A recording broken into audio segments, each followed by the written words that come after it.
Dear listeners, I hope you're doing well. The story you're about to hear is unlike most horror stories. It revolves around black magic, and beyond the fear, it carries a lesson that has stayed with me ever since I first heard it. If you enjoy stories like this, I'd love to hear your thoughts in the comments. I collected this account in 2021. If you followed my stories for a while, you probably know I've been fascinated by supernatural tales since I was a child. My family always knew that if there was a ghost story to be told, I would be the first one listening. Most of the stories I grew up hearing came from my grandmother, who passed away in 2024. Her stories sparked a lifelong curiosity about the unexplained. In 2021, I attended a local gathering where something unexpected happened. Just before sunset, I noticed an elderly man sitting alone beneath a tree. He looked to be well into his 70s. His long hair, weathered face, and unusual appearance gave him the look of someone who practiced mysticism or occult rituals. He sat there quietly, leaning against the tree, completely lost in thought. I watched him for several minutes before finally deciding to approach him. "How are you, uncle?" I asked politely. "Where are you from?" He slowly turned his head toward me, but he didn't answer. Thinking he hadn't heard me, I spoke again. "Uncle, can you hear me?" Instead of replying, he simply gestured for me to sit beside him. So I did. After a moment of silence, I asked, "Is something wrong? You've been sitting here alone for quite a while. You seem troubled." The old man let out a slow breath. "That's a long story," he said quietly. "I've spent my life wandering from place to place. I have no home, no family, no one waiting for me. And the truth is, I'm the one responsible for all of it." He paused before continuing. "I travel wherever life takes me. And no, I'm not some sorcerer or occult practitioner." A faint smile crossed his face. "You looked at me and thought I practiced magic, didn't you?" I couldn't deny it. His appearance had certainly given me that impression. Curiosity got the better of me. I asked him what had happened in his life that left him this way. For a long moment, he remained silent. Finally, he said, "I don't usually tell anyone about these things. They're sins I'd rather keep buried. Every time I remember them, it feels like something tears through my chest. I've carried this burden for many years." He looked toward the fading evening sky before speaking again. "If you truly want to hear it, come back after dark. I'll tell you then." So I returned that evening. The old man was sitting in exactly the same place, leaning against the tree just as before. This time, when he saw me, he smiled, faintly. "Come, sit." I sat beside him. He stared into the darkness for several seconds before finally speaking. "There is one cursed chapter of my life that I rarely share with anyone. I only tell it when someone earns my trust or refuses to stop asking. Speaking about it never brings me peace.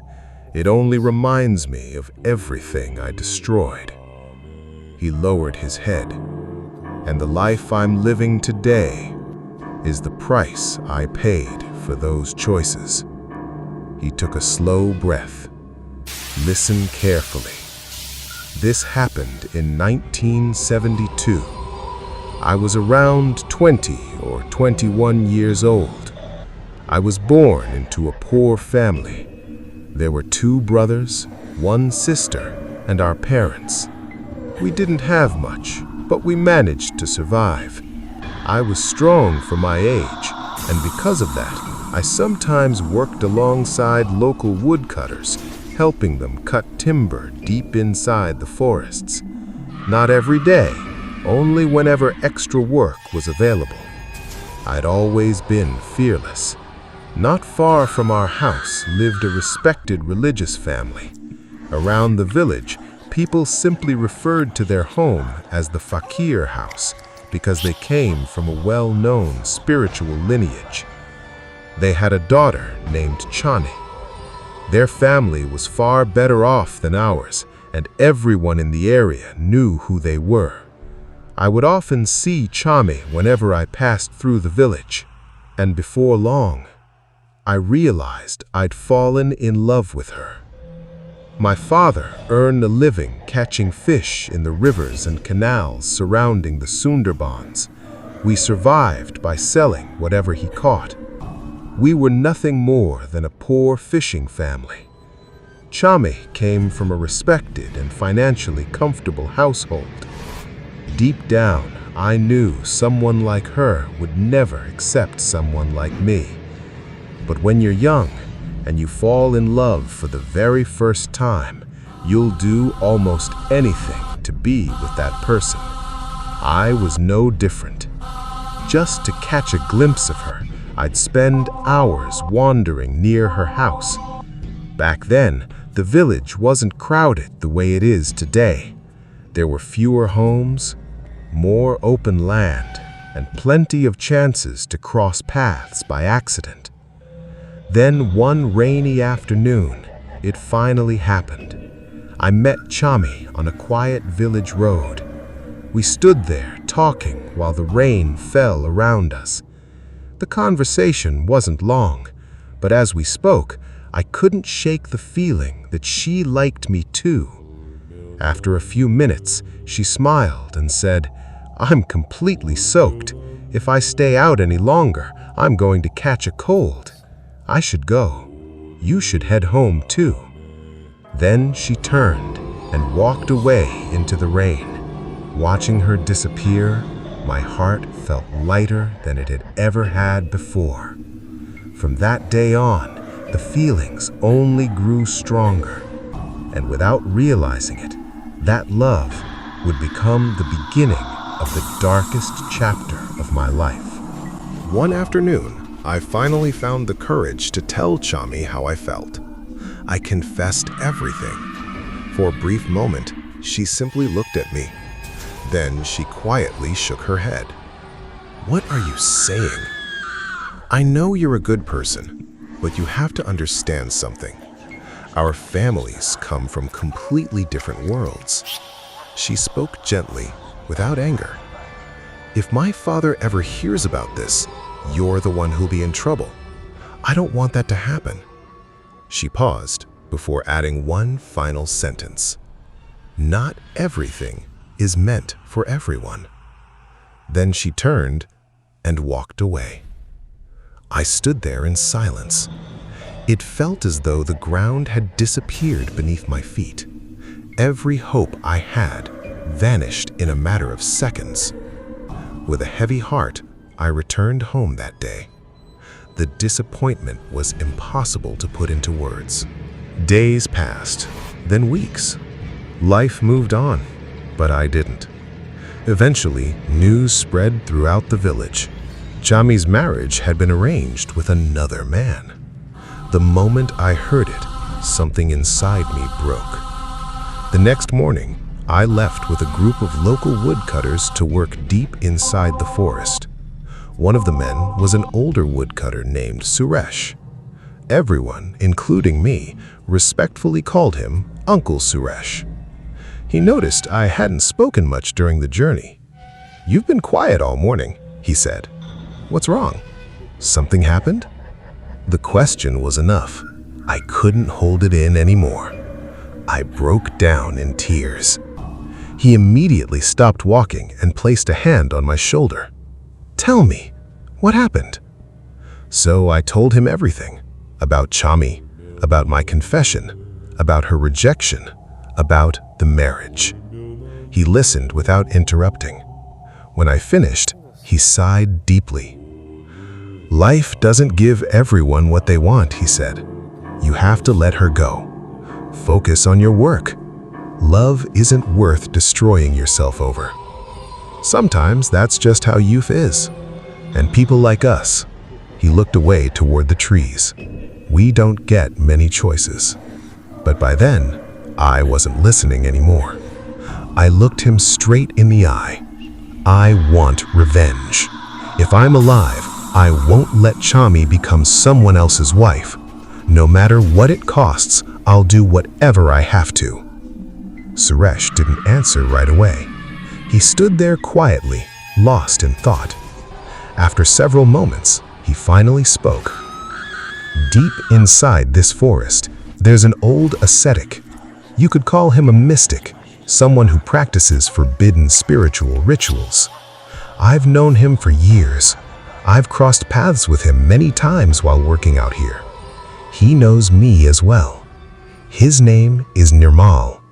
People call him Nirmal Sadhu. If anyone can help, it would be him. Without hesitation, I grabbed Suresh's arm. "Take me to him." Suresh nodded slowly. "I visited him a long time ago. I'm not sure where he's staying these days. Let me ask around. If I find him, I'll take you tomorrow." For the first time since Chami rejected me, I felt a small sense of hope. We finished cutting timber that day. By then, we had traveled so deep into the forest that returning home before nightfall wasn't practical. That wasn't unusual. The forests surrounding the Sundarbans were vast, and woodcutters often spent the night on their boats before continuing work the next morning.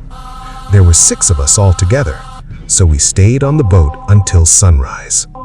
The next morning, Suresh smiled as soon as he saw me. "I found him. Let's go." The 2 of us left the others behind and walked deeper into the forest. After some time, we reached a massive ancient tree unlike any I'd ever seen. Beneath it sat an old man.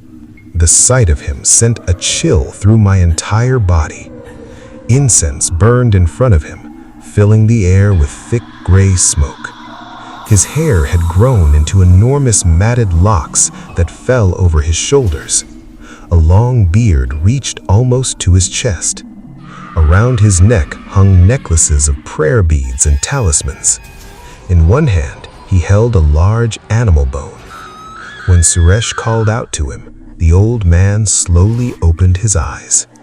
He looked at us for a few seconds, then motioned for us to come closer. As we approached, the old man smiled faintly. "Suresh, it's been many years." Suresh bowed respectfully. "I've come because this young man needs your help. He works with us. He's in serious trouble.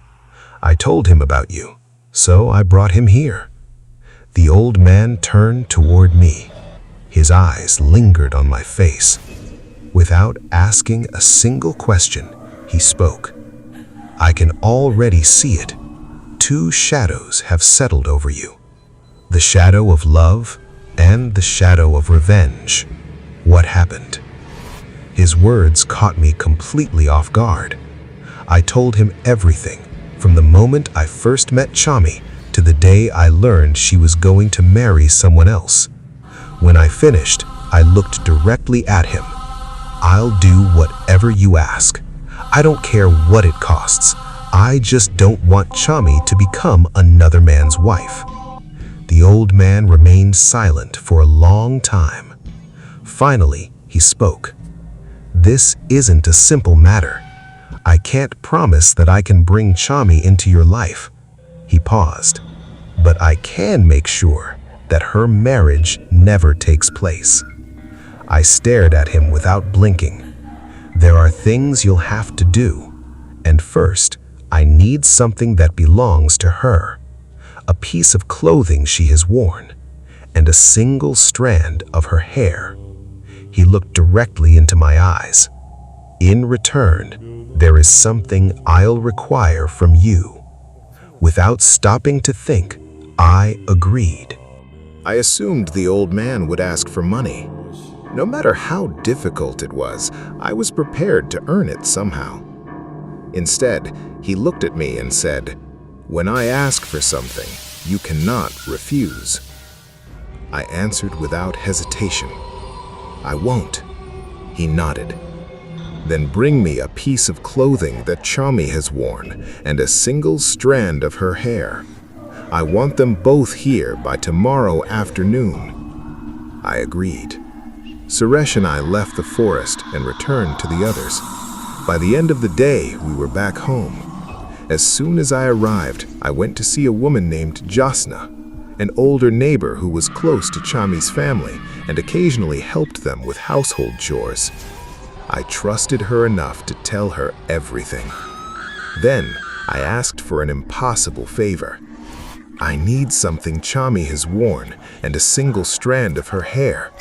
I need them by tomorrow morning. Jasna immediately refused. Absolutely not. She wanted nothing to do with it.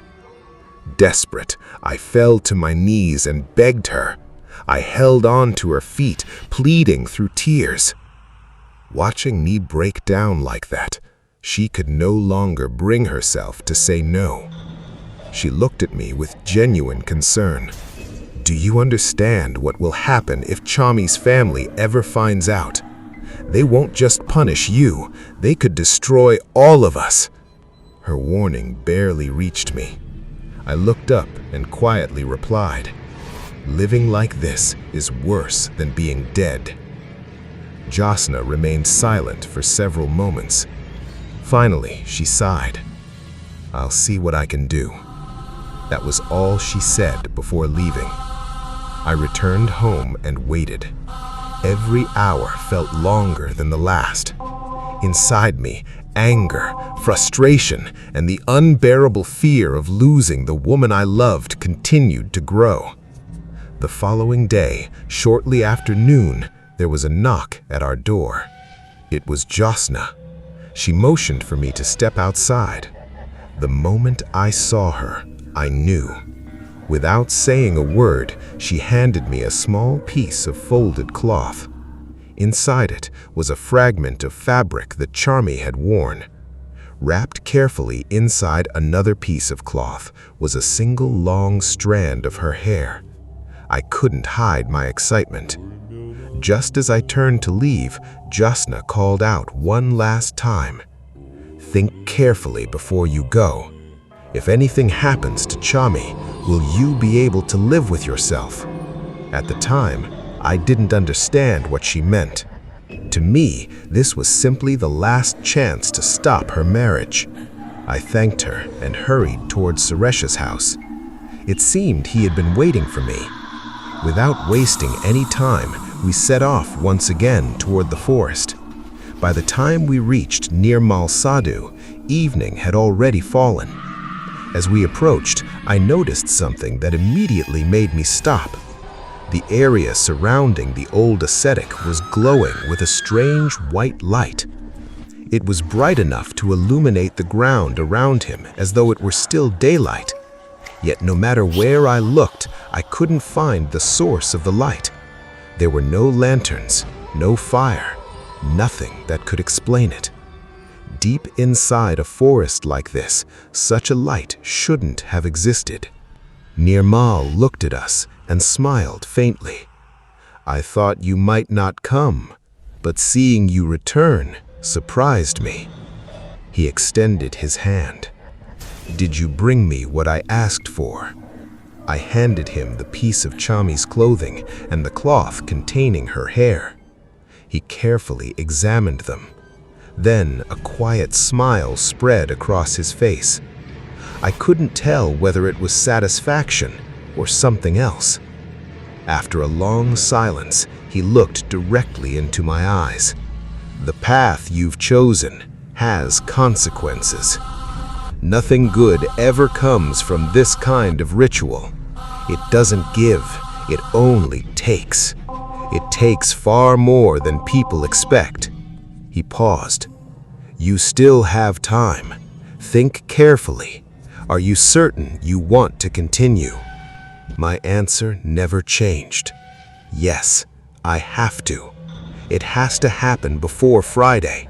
That's the day Chami is supposed to be married. I have no other choice. The old man slowly nodded. Very well. Then he pointed deeper into the forest. Go somewhere far away from here. Wait. After some time, a few drops of water will fall on you. When that happens, come back to me. I'll have everything prepared. Suresh and I exchanged puzzled looks. Water? From where? The sky above was clear. There wasn't a cloud in sight. Neither of us asked any questions. We simply walked away until we reached a large tree standing alone in a quiet part of the forest. The deeper we went, the quieter everything became. Night had completely settled over the jungle. The Sundarbans was home to dangerous wildlife, and after dark, every unfamiliar sound carried its own warning. But that night, wild animals weren't what worried me the most. There were other fears, ones I couldn't explain. We sat beneath the tree for what felt like hours, talking quietly, wondering what Nirmal was preparing and what exactly we had agreed to become part of. A sudden splash broke the silence. A few drops of water fell from above, almost like the first drops of rain. I looked up. The sky was clear. There wasn't a single cloud overhead. I immediately understood what it meant. Nirmal was calling us. Suresh and I walked back to him. The old ascetic looked at me and spoke calmly. From here, walk about 300 yards to the left. You'll find a narrow river. Wait there. Eventually, a boat will come. He paused before continuing. There will be a dog on that boat, but it won't have a head. For a moment, I thought I had misheard him. He continued as if what he had said was perfectly ordinary. The boat will stop in front of you.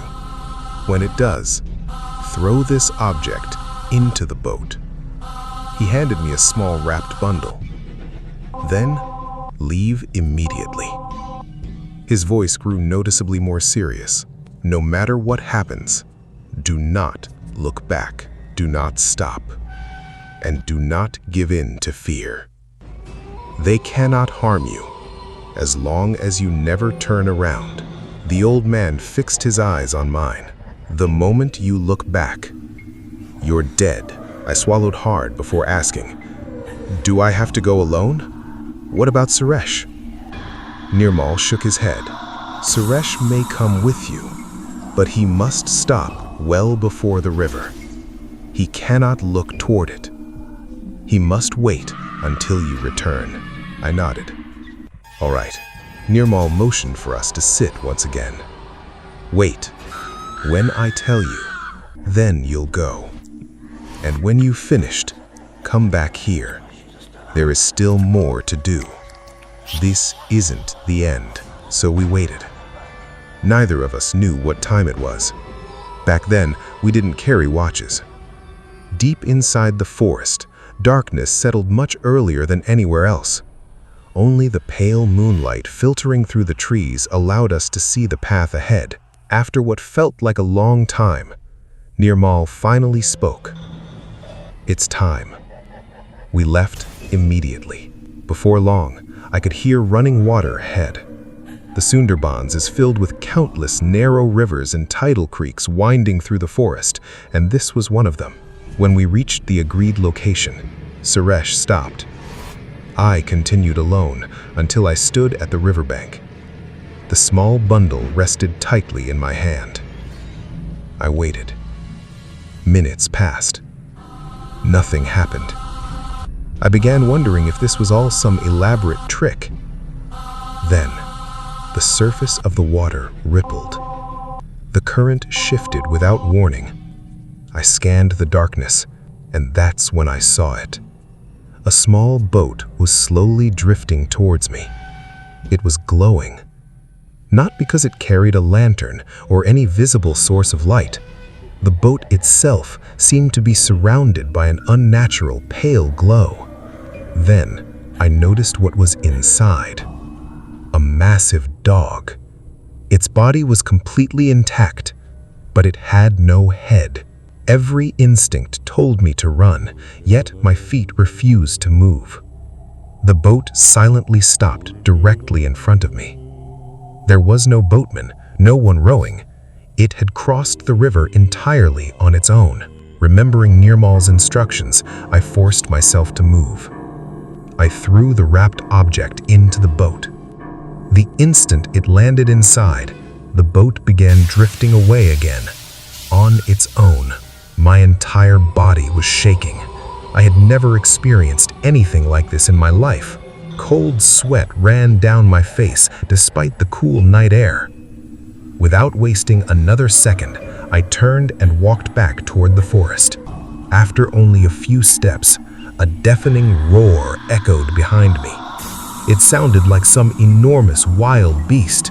Every instinct begged me to turn around, but I remembered Nirmal's warning. So, I kept walking. When I finally reached Suresh, he could tell from my face that something had happened. Neither of us spoke. We hurried back to Nirmal together. The old ascetic looked at me with quiet satisfaction. "You have courage," he said. "But tonight, there's one more task." Hearing those words, a new wave of fear settled over me. I couldn't imagine what I would be asked to face next. Nirmal reached into a small cloth bag and handed me another talisman. Then he pointed into the darkness behind him. About 200 yards in that direction, you'll find a cluster of nipa palms growing by the water. One of those trees will be glowing. It won't have any visible source of light, but you'll know which one it is. Stand beneath it. Wait. A catfish will come. It will rise from the water and open its mouth wide. When it does, place this object inside. Then return immediately. His expression hardened once more. And remember, do not look back. If you do, you won't survive. As before, Suresh cannot go all the way. He must wait at a distance. When this is finished, your work for tonight will finally be over. For the first time since all of this had begun, I wondered what kind of sin I was committing. I still didn't understand the purpose of these rituals, but somewhere deep inside, I knew they couldn't possibly lead to anything good. Suresh and I walked into the darkness once again. After several minutes, we found a group of nipa palms growing from the edge of shallow water. Among them, one tree stood out. It glowed with the same strange white light I had seen surrounding Nirmal. There was still no visible source. Suresh stopped where he had been instructed. I walked the rest of the way alone. The ground beneath my feet was wet and muddy. I stood beneath the glowing tree and waited. The forest had become completely silent. Then, without warning, the water in front of me began to move. Something enormous was rising from below. A huge fish emerged from the dark water. It looked like a giant catfish. It lifted its head, opened its mouth unnaturally wide, and remained perfectly still. Without hesitating, I placed the object inside its mouth. The moment I did, I turned and started walking back. Then I heard it. Heavy footsteps. Something enormous was moving behind me. The sound was unlike anything I'd ever heard. At one moment, it resembled the footsteps of a giant creature. The next, it sounded like the distant trumpet of an elephant echoing through the forest. Every sound grew closer. My entire body trembled. I wanted to scream, but I couldn't. It felt as though fear had stolen my voice. I finally reached Suresh. Grabbing hold of his arm, the two of us hurried back toward Nirmal. Nirmal looked at me and said, "Your work here is finished." Then, after a brief pause, he added, "Almost. There is one final task." His expression became even more serious. In the neighboring village, there's an old cremation ground. He placed another talisman into my hand. Take this. Bury it there. You must do it alone. If you complete this final ritual, you'll begin to see the results as early as tomorrow. Then his tone changed. I will fulfill my part completely. But remember, when they come to collect what they want in return, you must give it to them. His words made my blood run cold. Them? Who are they? Nirmal didn't answer directly. You'll understand when the time comes. For now, do not forget to bury the talisman. Dawn is almost here. When daylight breaks, you can go home. We remained there until the first light of morning slowly spread through the forest. Then, Suresh and I thanked Nirmal and began the long journey home. By the time I arrived, it was nearly noon. My parents immediately asked where I'd spent the night. I was deep in the forest cutting timber, I replied. They accepted the explanation without asking any more questions. But once I was home, thoughts of Chami filled my mind again. It felt as though I hadn't seen her in years. After bathing and eating, I fell asleep almost instantly. Later that afternoon, I decided to visit the neighboring village. Not to perform the ritual, not yet. I simply wanted to see the cremation ground while there was still daylight. The moment I arrived, a heavy feeling settled over me. My heart began pounding uncontrollably. And this was in broad daylight. I couldn't imagine what it would be like after dark. An enormous banyan tree stood at the center of the old cremation ground. Every time I looked toward it, I had the unsettling feeling that someone or something was watching me. The place looked ancient, forgotten. It didn't feel like a place where people came to honor the dead. It felt abandoned, like a place the living had stopped visiting long ago. I left before sunset, but the fear stayed with me. All afternoon, I questioned myself. Should I go, or should I walk away before it was too late? Yet after everything I had already done, turning back no longer felt possible. That evening, I slipped the talisman into my pocket and walked to Suresh's house. The moment he saw me, I admitted the truth. I'm scared. Come with me. He shook his head. I can't enter the cremation ground. I'll walk with you. I'll wait nearby. But the rest, you have to do alone. This is your burden. I nodded. That's enough. We waited until darkness had completely settled over the village. Then Suresh quietly said, "Let's go." The road was little more than a narrow dirt path. Neither of us spoke as we walked. When we finally reached the edge of the cremation ground, Suresh stopped. "I'll stay here. You go. And remember, whatever happens, don't look back." I took a deep breath and started walking alone. Then, without warning, someone whispered directly into my ear. "Don't do it. Don't do it. Don't do it." I froze. The voice sounded so close, as though someone were standing right beside me. I turned my head. There was no one there. My hands and legs began trembling uncontrollably. Still, I forced myself to keep walking.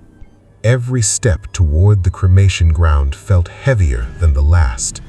For a moment, I honestly believed I might never make it back home. Only one thought kept me moving. Chami. I stepped inside the old cremation ground. Instantly, a blast of scorching hot air slammed into my chest. The force threw me backward onto the ground. For several seconds, I couldn't understand what had happened. Panic took over. I reached into my pocket, pulled out the talisman, and hurriedly buried it beneath the earth. I didn't dare look around. I didn't dare lift my head. Then I heard something. Movement. Somewhere near the enormous banyan tree. Every instinct told me to run. The moment I finished burying the talisman, I did exactly that. As I sprinted toward the entrance, I could swear someone behind me was calling my name. Again, and again, and again. But I never turned around. When I reached the place where Suresh had been waiting, I found him lying unconscious on the ground. I dropped to my knees and shook him. "Uncle Suresh!" His eyes slowly opened. Confused, he looked around. "What happened? Why are you on the ground?" He rubbed the back of his head and winced. "After you went inside, I was standing here waiting. Then it felt like someone hit me in the back of the head, hard. After that, I don't remember anything." The moment he finished speaking, I realized whatever was inside that cremation ground had reached him too. Neither of us waited another second. We ran all the way back to the village. Suresh made sure I reached my house safely before returning to his own. That night, exhausted from everything that had happened, I finally fell asleep. The following afternoon, I was walking through the village when I ran into Josna. The moment she saw me, she said, "Chami is sick. She started vomiting this morning, and she says her whole body feels like it's burning." As soon as I heard those words, I knew something had changed. The ritual had begun. Yet instead of feeling relieved, I felt uneasy. Nirmal had promised that Chami would come to me, so why was she suffering? I couldn't understand it. Part of me wondered if this pain was only temporary, or if it was the beginning of something far worse. Still, I kept telling myself that after everything I'd done, surely Chami would become mine. Otherwise, every terrible thing I'd agreed to would have been for nothing. The next morning, Suresh and I left once again for the Sundarbans to cut timber. Before we departed, he warned me, "This trip will take 3 or 4 days." I nodded. It was Thursday. We remained deep in the forest until Sunday before finally returning home. The work kept my mind occupied during the day, but every night, the same face appeared in my dreams. Chami. No matter how hard I tried, I couldn't escape the thought of her. When we finally returned to the village, I ate a quick meal before heading straight to Josna's house. I wanted to know how Chami was doing. More importantly, her wedding had been scheduled for Friday. I needed to know what had happened. The closer I got to Josna's house, the faster my heart raced. Until then, I'd convinced myself that the marriage had been stopped. But I still didn't know how. When I arrived, Josna was cooking outside. She looked up at me. "So, are you happy now?" Her question caught me completely off guard. "What do you mean? Why would I be happy?" She stared at me for a long moment before speaking. "What happened to Chami? I hope you can live with it." My stomach tightened. Then she told me everything. Late Thursday night, her condition became much worse. She kept saying, "They're going to kill me. My whole body is in pain. It feels like thousands of needles are piercing me from the inside. I'm not going to survive." Josna's voice grew quieter. She suffered like that all through Friday. Then, late Friday afternoon, she died. For a moment, the world around me disappeared. Josna continued, When she died, her eyes were fixed upward.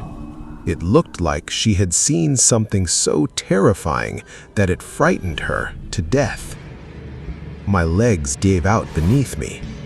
I collapsed onto the ground. Nothing made any sense anymore. This wasn't what I wanted. This wasn't what I had asked for. With tears streaming down my face, I looked at Jyotsna. I never wanted this. This is my fault. I'm responsible. She didn't comfort me. Instead, she looked at me with disappointment. Isn't this what you wished for? You said if Chami couldn't be yours, she wouldn't belong to anyone else. Well, she doesn't. She's dead. She stepped back. Now, live with what you've done, and don't come back here again. She turned away, leaving me alone. I wandered through the village without knowing where I was going. My feet kept moving, but my mind had stopped. Never in my life had I felt such overwhelming guilt. The person I loved most had died because of my own choices. I couldn't accept it. Anger consumed me. Anger at Nirmal. Anger at myself. I wanted to tear my own skin apart. Anything to escape what I was feeling. But there was nothing I could do. Eventually, I found my way to Suresh's house. The moment I saw him, I broke down. I threw my arms around him and cried. Alarmed, he asked, "What happened?" I told him everything, every last detail. Even Suresh struggled to hold back his emotions. He quietly wiped tears from his eyes before speaking. "You suffered so much, and in the end, the outcome was the exact opposite of what you wanted." He placed a hand on my shoulder. "There's only one thing left to do. Ask God for forgiveness. That's all that's left." I shook my head. Even if God forgives me, it won't bring Chami back. She's gone, and she'll never return. Suresh tried to comfort me. He said everything he could, but nothing reached me. From that day on, I began falling apart. Days passed. I barely ate. I couldn't sleep. I stopped working. I spent every waking hour trapped in my own guilt. My parents quickly realized something was terribly wrong. They tried to encourage me. They wanted me to move forward, to accept what had happened. But I couldn't. One day, without telling anyone, I left home. In those days, long-distance travel wasn't easy. There were no convenient highways or modern transportation connecting every town. I simply kept traveling until I found myself far away from the place where everything had begun. I eventually arrived in a place where no one knew my name. No one knew my past. No one knew what I had done. I found work at a family's home, helping with whatever they needed. The days passed quietly. Beside their cattle shed was a small room where I slept each night. It wasn't much, but it gave me a roof over my head. Then, one night, everything changed. I was asleep when I found myself sitting in an unfamiliar place. Suddenly, someone sat beside me. I turned, and my heart stopped. It was Chami. I stared at her in disbelief. She was dead. How could she be here? Before I could speak, she looked at me with eyes filled with pain. "How could you do this to me? What did I ever do to deserve it? What was my crime?" Her voice trembled. "I died in unbearable agony. They killed me." I looked at her in confusion. "They? Who are they?" She slowly shook her head. "The punishment for what you did will come to you. The Creator will judge you, and when that day comes, your punishment will be severe." As soon as she finished speaking, she disappeared. I woke up instantly. My entire body was drenched in sweat. For a long time, I couldn't tell whether it had been a dream or something far more real. Life continued. The family I worked for treated me well. Over time, we grew close. Eventually, they even suggested finding me a wife from their community so I could settle down and start a new life. I thanked them, but I told them there was something I had to do first. I left home without telling my parents. They don't even know whether I'm alive. I have to go back and see them. They understood. "Go, see your family. You can return afterward." The next morning, I began the journey home. 2 days later, I reached my village. What I saw left me speechless. Our home was gone. There wasn't a single house left standing on our land, only empty ground.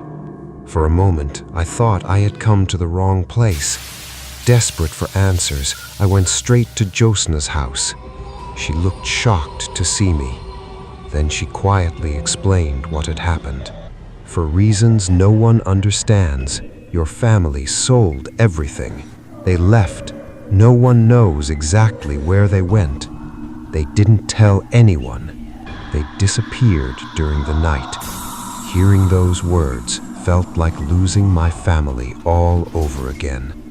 That day, for the second time in my life, everything collapsed beneath my feet. Until you've lost your entire family, you can never truly understand what that kind of emptiness feels like. Josna looked sadly at me.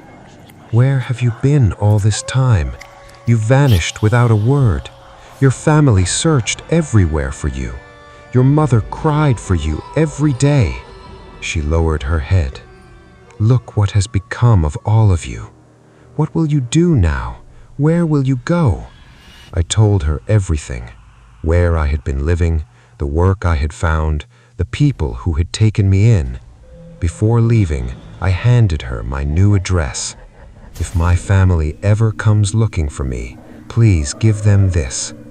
I don't know if I'll ever see any of you again. Pray for me." I destroyed my own life while I was still young. The following morning, I left the village once again. As I walked away, every road, every field, every narrow path carried memories of the life I had lost. I had grown up there. Every corner of that village had once felt like home.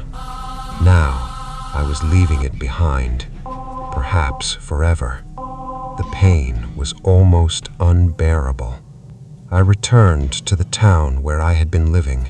This time, I accepted it as my permanent home. The years passed quietly. 3 years passed. I never returned to my village. The man who had become the head of the household where I worked was named Ismail Hossein. I respectfully called him Uncle Ismail. He treated me like family. Eventually, he built a small house for me on a piece of his land. Then, to my surprise, he legally transferred ownership of that land into my name. For the first time in many years, it felt as though life was beginning to heal. Not long afterward, a marriage was arranged between me and a young woman from the local community. And by then, the memories of Chami had finally begun to fade. For a long time, I kept asking myself the same question. How could I build a life with someone else after destroying the life of the woman I claimed to love? The irony never left me.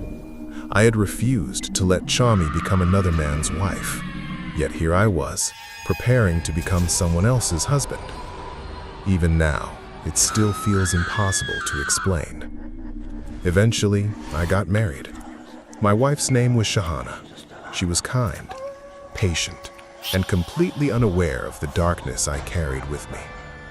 Our life together was peaceful. I worked on Uncle Ismail's land, and little by little we built a simple but comfortable home. For a while, it felt as though my past had finally been left behind. Then, everything changed again. A few months later, Shahana became pregnant.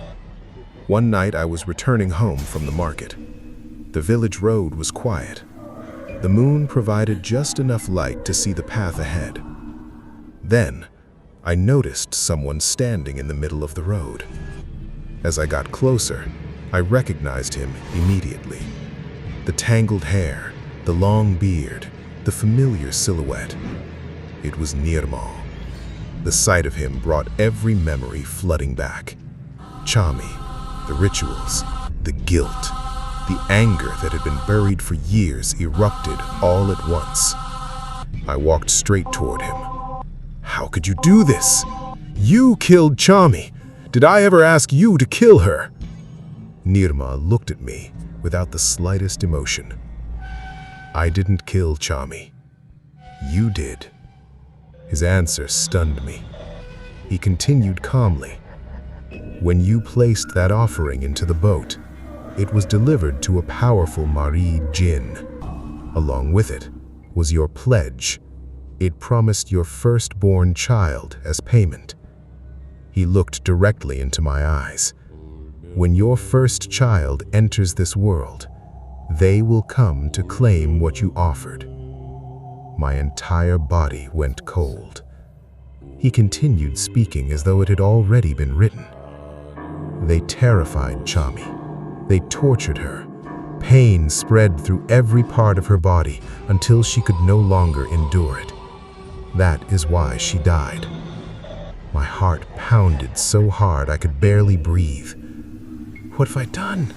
I whispered. I didn't know. I never agreed to that. Nirmal ignored my words. Do you remember the second ritual? The one beneath the glowing nipa palm? The creature that rose from the water? It wasn't an ordinary fish. It served an ifrit. The object you placed into its mouth contained the very same promise. Your second child. He didn't stop there. And the talisman you buried in the cremation ground, that was offered to a powerful dwarf-like demon. Your third child. I could barely remain standing. Nirmal spoke as though everything had already been written. I warned you. I told you that something would be demanded in return. You accepted. Those were the conditions under which I summoned them. You will have 3 children, and each one will belong to a different entity. The rage inside me finally exploded. I screamed at him. I cursed him with every word I knew. None of it seemed to affect him. He simply shook his head. Your anger changes nothing. When the time comes, they will collect what belongs to them. You cannot stop them. The moment he finished speaking, he vanished, just like that. There was no smoke, no sound. 1 second he was standing before me. The next, the road was empty. For a long time, I remained frozen where I stood. Even today, I don't know who I actually spoke to that night. Was it truly Nirmal, or had one of those entities simply taken his form? I never found the answer. I had already lost Chami. I had already lost my family. Over the years, I'd slowly learned to live with those wounds. But now, a new fear had entered my life. The fear of losing children who hadn't even been born yet. That fear consumed me. I hurried home that night, but I didn't tell Shahana a single word. Looking back, that may have been the greatest mistake of my life. Every day, I blamed myself. Everything that had happened, every innocent life that had been destroyed had started with my own selfish decision. Then I remembered Chami's words from my dream. You will be punished. A terrible punishment is waiting for you. I couldn't stop thinking about them. What else was coming? How much worse could it become? I had no answers, and I couldn't bring myself to tell anyone. Nearly 2 months passed. Then, one night, the nightmare returned. In my dream, 3 shadowy figures appeared before me. They stood silently in the darkness. Then, one of them spoke. "You humans expect others to keep their promises. So will you." Confused, I answered, "I never made any promise to you." The 3 figures let out a cold, unsettling laugh. "Oh, you did. The first child belongs to the one who received your offering from the headless dog's boat. The second belongs to the one who accepted your offering beneath the glowing tree. And the third belongs to the one waiting in the cremation ground. One by one, we will take them all." I shouted back, "No, I won't give any of my children to anyone." The instant those words left my mouth, all 3 figures let out a horrific roar that shook the darkness around me. I woke with a violent jolt. My heart was racing. My clothes were soaked in sweat. The nightmare had felt so real. For a few seconds, I couldn't tell whether I was still dreaming. The sudden movement woke my wife. Shahana sat up and looked at me. "What happened?" I forced myself to calm down. "Just a bad dream." I couldn't tell her the truth. If I described what I had seen, the terror would become hers as well. So I stayed silent. Eventually, we both fell back asleep. At the time, Shahana was 5 months pregnant. A few days later, I was working in the fields. The work ran late, and by the time I finished, night had already settled over the village. I picked up my hoe, slung my bag over my shoulder, and started the 15-minute walk back home. The road passed through 2 large orchards. Beyond them stood rows of towering palm trees. In those days, the countryside was very different. There were only a handful of scattered homes, no electricity, no streetlights, just dirt roads, dense trees, and darkness stretching in every direction. As I entered the first orchard, I suddenly heard something enormous racing through the trees beside me. Branches snapped, leaves shook violently. It sounded far too large to be any ordinary animal. I froze and searched the darkness. Nothing. There was nothing there. Trying to convince myself I'd imagined it, I kept walking. When I reached the tall palm trees, a strange feeling crept over me. Every one of them had begun to move, not swaying gently in the wind. There wasn't any wind at all. It looked as if invisible hands were grabbing each trunk and shaking them with tremendous force. My throat went dry. Fear tightened around my chest. Still, I forced myself to keep moving. Once I passed the palms, the path entered a thick bamboo grove, and that's when everything truly began. Without warning, something massive stepped out from between the bamboo. It stopped directly in front of me. The creature was enormous. Its body was covered with deep wounds and jagged scars. Its glowing red eyes stared straight into mine. I couldn't breathe. I honestly believed that I wasn't going to survive the night. Then, behind me, I heard laughter. A slow, high-pitched, mocking laugh. Heh, heh, heh. Every muscle in my body locked in place. I couldn't run. I couldn't even scream. Then, something crashed to the ground beside me. I turned to my right. Standing there was a short, dwarf-like creature. Its face had a mouth, but no eyes, no nose, no ears, only 2 enormous teeth protruding from its mouth. The sight was so unnatural, I completely lost the ability to speak. Then the creature smiled. "So, you're afraid of us?" Its voice sounded disturbingly human. We didn't come here on our own. You invited us. My lips trembled. What do you mean? What was I supposed to give you? Before the dwarf answered, another figure stepped forward. It was larger than a bear, its body almost blending into the darkness. Its voice echoed through the bamboo. Have you forgotten already? You promised us your children. There is no escaping that promise now. Then the giant creature spoke. When the time comes, we'll collect what's ours. Whether you willingly surrender them or not, it makes no difference. We simply came to warn you. If you refuse, we'll take them ourselves. You cannot stop us. The creatures burst into hideous laughter. The sound echoed through the bamboo until it felt as if the entire forest was laughing at me. Despite my terror, something inside me refused to give in. I shouted back, I will never give any of my children to you. The moment those words left my mouth, the enormous creature lunged forward. Before I could react, it seized me and hurled me violently to the ground. Everything went black.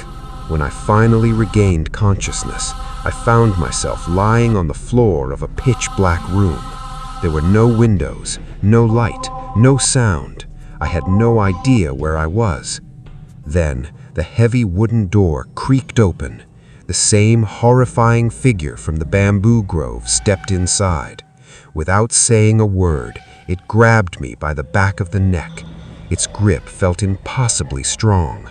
I couldn't resist. It dragged me out of the room and through the darkness until we reached an enormous ancient tree. Beneath its branches, several of the same horrifying entities were already waiting.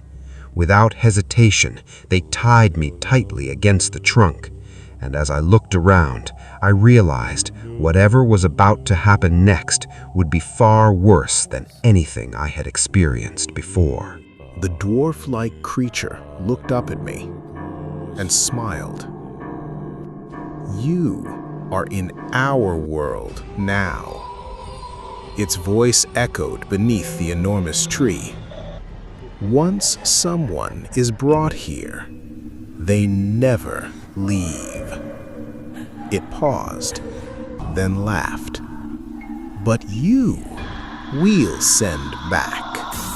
Because if you don't return to the human world, how could we ever claim the children you promised us? The three creatures erupted into laughter. The sound was almost unbearable. Then one of them stepped closer. You summoned us. You gave your word. And now you pretend you've forgotten. You refuse to surrender your children. So we brought you here to remind you. This, it said, gesturing toward the strange landscape around us, is your punishment. And if you continue to resist, we'll make sure your family never finds you again. Fear overwhelmed me. Before I could say a single word, they attacked. Blow after blow rained down on me. All the while, they laughed. When they were finished, one of them grabbed me by the back of the neck, dragged me back to the dark room, and threw me inside. They never allowed me to explain, never allowed me to speak. The hunger became unbearable. My body had almost no strength left. Curled up on the cold floor, I slowly realized something. There wasn't any light in that room. None. No windows, no cracks, nothing. I couldn't tell whether it was day or night. Time simply stopped existing. The only moments I ever saw the outside world were when they dragged me out, and what I saw didn't resemble anything from the world I knew. The trees were impossibly large. The mountains towered into the darkness. Even the buildings looked enormous, as if they had been built for beings much larger than humans. The creatures that lived there, the animals, the birds, everything looked unfamiliar, twisted, wrong.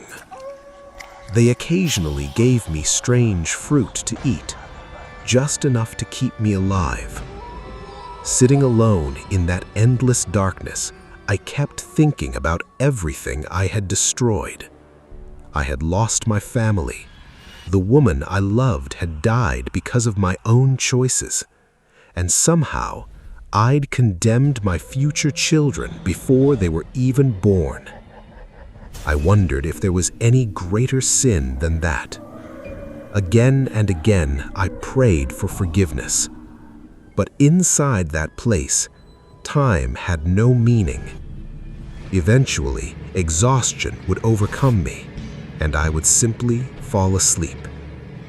Then, one day, I opened my eyes and found myself lying behind my own house.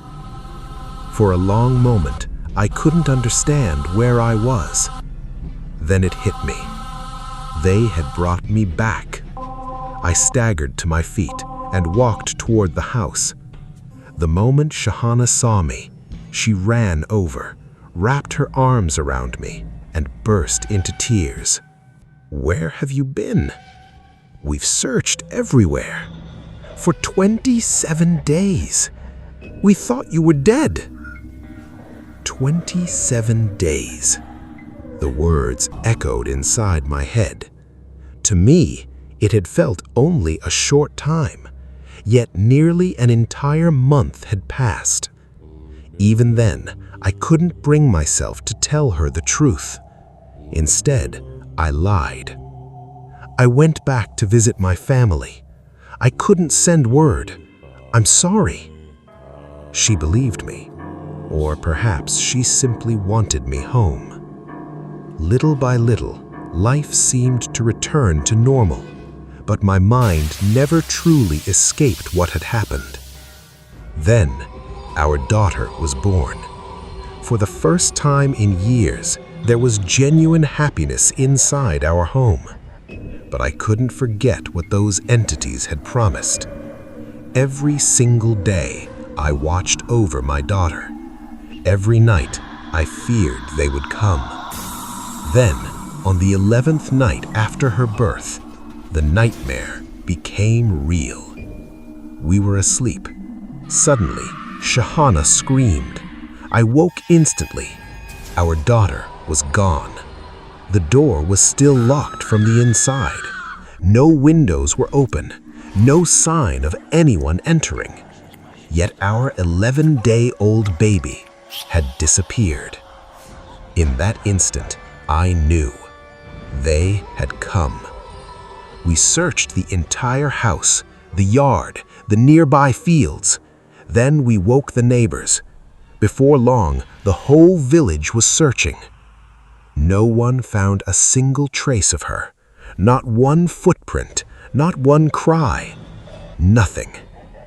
I knew exactly what had happened. They had taken my first child, just as they had promised. No parent should ever have to endure that kind of loss. The day Chami died, my life began falling apart.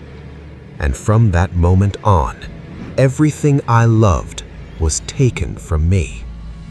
Shahana cried every day. The grief never left her. People throughout the village agreed this wasn't an ordinary disappearance. We sought help from traditional healers, spiritual practitioners, anyone who claimed they could help. None of them had answers. No one could even tell us whether our daughter was still alive or already gone forever. Time moved on. Eventually, Shahana became pregnant again. For several months, nothing unusual happened. I almost convinced myself maybe the nightmare had ended. Then, one rainy evening, I was walking home from the market. A light drizzle had turned the dirt road into thick mud. Each step sunk into the ground. The village was silent. Then I heard what had happened. The unmistakable sound of something running through the mud behind me. Fast, heavy, getting closer with every second. I wanted to turn around, but something deep inside me wouldn't let me. The footsteps behind me kept getting closer. Closer. Then suddenly, a horse charged past me. It crossed the road in an instant before stopping several yards ahead. The animal turned to face me. Sitting on its back was the same towering creature I had seen before. The monstrous figure looked down at me. "So, it seems you remember me." Its voice was calm, almost amused. "We've already taken one. We'll take the others as well. They were your gifts to us. I only came to remind you." The anger inside me finally overcame the fear. I looked up at the creature and shouted, "You've already taken one of my children. I couldn't stop you, but you will never take my second child." I cursed it. I screamed at it with everything I had. The creature didn't react. Instead, it raised one massive arm and struck me across the face. The impact was unbelievable. It didn't feel like being slapped by a hand. It felt as though I'd been hit by the trunk of a tree. Everything went black. When I opened my eyes, morning sunlight was shining through the window. I was lying in my own bed. Shahana sat beside me. Several neighbors stood nearby. The worry on their faces told me something terrible had happened. "What happened to you?" Shahana asked. "You never came home last night. I couldn't sleep. At dawn, some villagers found you unconscious beside the road and carried you back." The memories of the previous night came rushing back. Even hours later, the side of my face throbbed with pain. Whatever had struck me had possessed a strength no human being could possibly have. Once again, I chose to hide the truth from my wife. I couldn't bear to frighten her. But inside, the fear was growing stronger every day. I lived with a single thought: when would they return? Life continued. Work filled my days. Sometimes I managed to push those memories aside, but they always returned. Usually in the quiet moments, when there was nothing left to distract me. Then, our second daughter was born. This time, we refused to take any chances. A respected traditional healer from a nearby village prepared protective rituals and charms for our home. We followed every instruction he gave us. Every door was secured. Every precaution was taken. Neither Shahana nor I truly slept. Night after night, one of us remained awake beside the baby. Then, one evening, something changed. It was as if an overwhelming sleep had suddenly fallen on my wife. Within minutes, she was sleeping more deeply than I had ever seen before. Sometime after midnight, I woke to the sound of her screaming. I sat upright. The cradle was empty. Our 9-day-old daughter had vanished. I didn't need anyone to tell me what had happened. I already knew. I collapsed to the floor.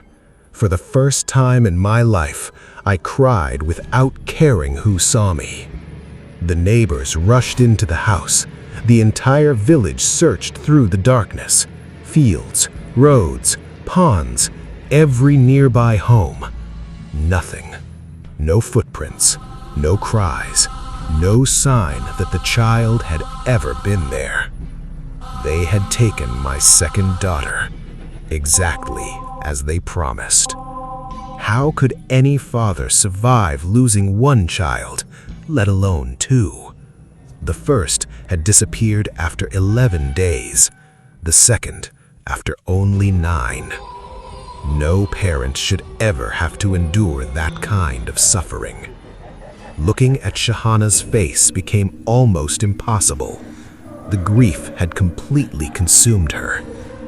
That was the moment I realized this couldn't continue.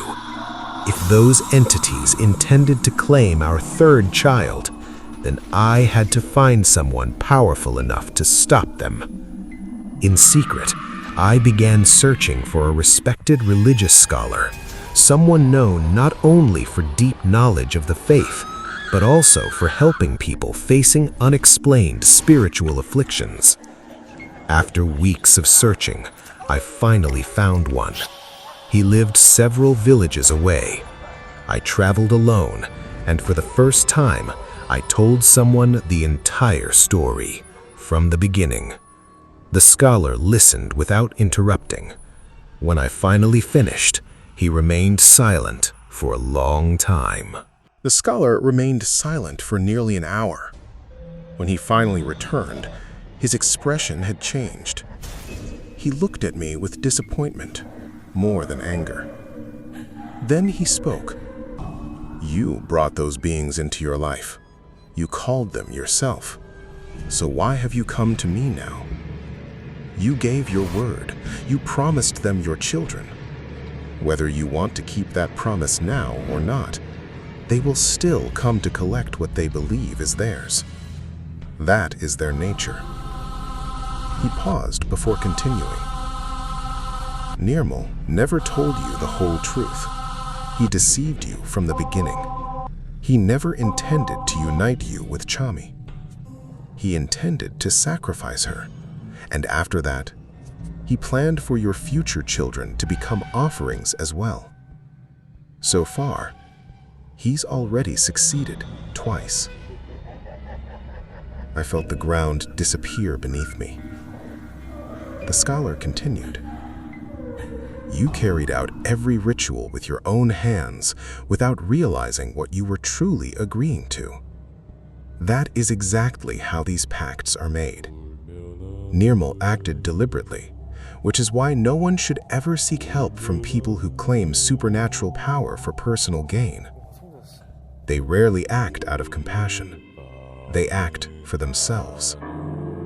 He lied when he promised Chami would become yours. Instead, he used black magic against her.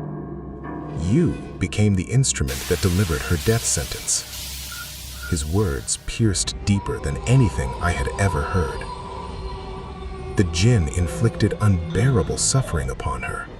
They destroyed her body from within. They tormented her until she could endure no more. And that is why she died. I lowered my head. I couldn't stop crying. Then he spoke again. As for your children, they claimed them as the payment they had already been promised. The dwarf spirit is dangerous, but the Marid and the Ifrit are far more powerful. Confronting beings like them carries enormous risk. He looked down at his own hands. I'm no longer the man I once was. Age has taken much of my strength. I will do what little I can, but I cannot promise success. Then he looked directly into my eyes.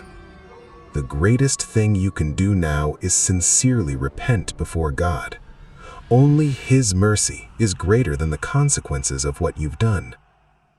I begged him, please, there has to be something, anything. After a long silence, he prepared several prayers and protective remedies. I'll give you what little protection I can, but I don't know how effective it will be. If another child is born, the same danger may return. We'll face that when the time comes. For now, go home. I left carrying more fear than hope. Every word the scholar had spoken stayed with me. I couldn't stop thinking about my sins. How many terrible choices could one man make before losing everything? Not long afterwards, Shahana became pregnant again. Months passed. This time, nothing unusual happened. At least, not while she was carrying the baby. Eventually, our third child was born, a son. For 7 days, everything seemed normal. Even so, neither of us ever relaxed. Shahana hardly put him down. She carried him everywhere, terrified that if she looked away, he would disappear like the others. Then, on the 7th day, it happened. It was the middle of the afternoon. Our son was asleep inside the house. I was working in the courtyard. Shahana stepped into the kitchen for only a few moments. When she returned, the bed was empty. Our baby was gone. I heard her scream. It wasn't the scream of surprise. It was the scream of a mother who already knew the worst had happened. She ran through every room, calling his name, searching every corner of the house. Then, unable to bear it any longer, she collapsed unconscious onto the floor. I stood there, unable to think, unable to move. Neighbors rushed over. The entire village searched once again. Every path, every pond, every field, every nearby home. Just like before, there was nothing. No trace, no explanation, only silence. At that moment, I knew. They had come back. They had taken my son, just as they had taken my daughters. 3 children, gone, one after another, because of a promise I never truly understood until it was far too late. I couldn't imagine carrying any more guilt. In that moment, I felt like the most sinful man alive. And watching my wife lose 3 children in succession, I realized there are some kinds of pain that no words can ever describe. Writing. By then, I had nothing left but anger toward myself. Day after day, I blamed no one but me for everything that had happened. That night, after hours of crying and exhaustion, I eventually fell asleep. Before sunrise, I woke up and noticed my wife wasn't beside me. I called her name. There was no answer. I searched inside the house, then stepped outside, calling for her again and again. That's when my eyes drifted toward the large mango tree behind our home. She was hanging from one of its branches. I collapsed to the ground, screaming. The neighbors rushed over after hearing my cries. They brought her down from the tree, but it was already too late. I didn't even have the strength to stand. I didn't have the strength to cry anymore. I simply watched as my neighbors took care of everything, including her burial. That day, I couldn't say a single word. I felt like a man who was still breathing, but no longer alive. By that point in my life, there was nothing left for me to lose. First, I lost the woman I loved. Then, my parents and my family. After that, all 3 of my children disappeared. And finally, I lost my wife, the last person I had left. A few days passed. Then, I made a decision. There was nothing left me in that place. To me, it had become accursed. Other than my wife's grave, I had nothing keeping me there anymore. So around 1980, I left that village behind. From then on, I lived like a drifter. I'd work in one town for a few days, another village for a week, but I never stayed anywhere longer than 2 weeks. I couldn't. One night, those same 3 entities appeared in my dream again. They laughed as they looked at me. So, how does it feel to offer your own children to us? We're very pleased with you. You're a sinner, and so are we. There's no difference between us. Their laughter echoed around me, and then they disappeared into the darkness. Years continued to pass.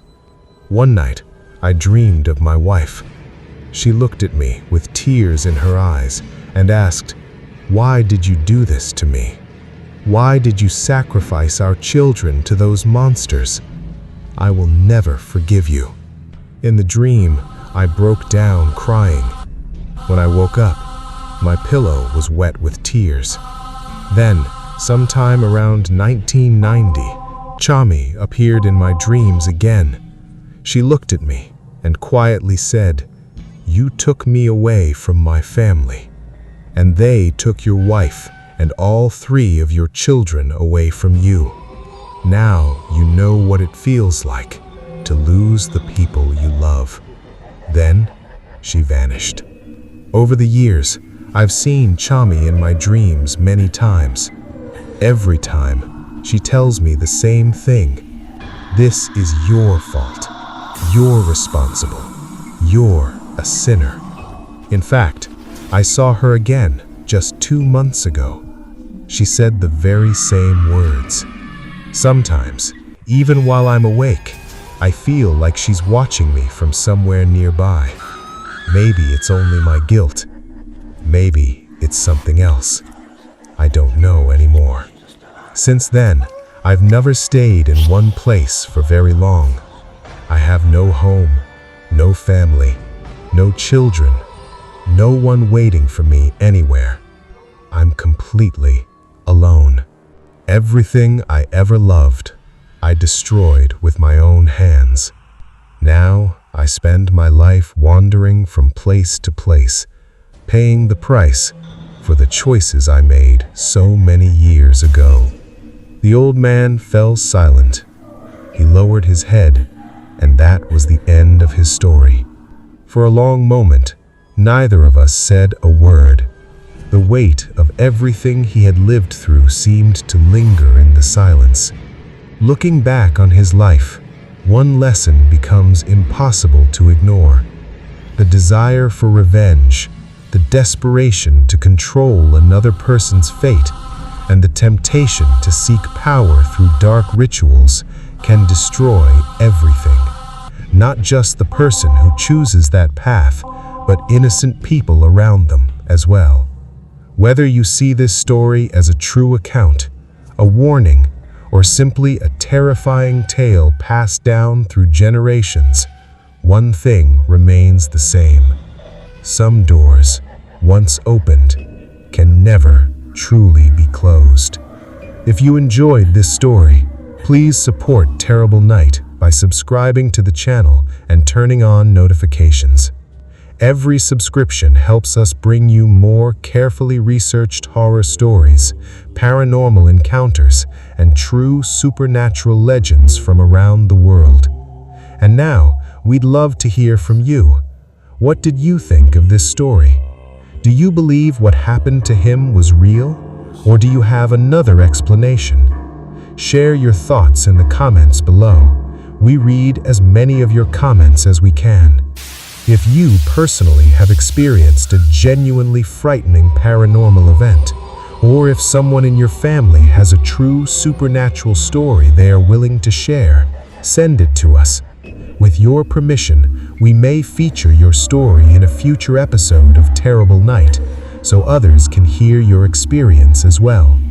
Your story could become the next nightmare we tell. Thank you for spending your time with us. Until next time, stay curious, stay cautious after dark, and remember, some stories end, but some nightmares never truly do.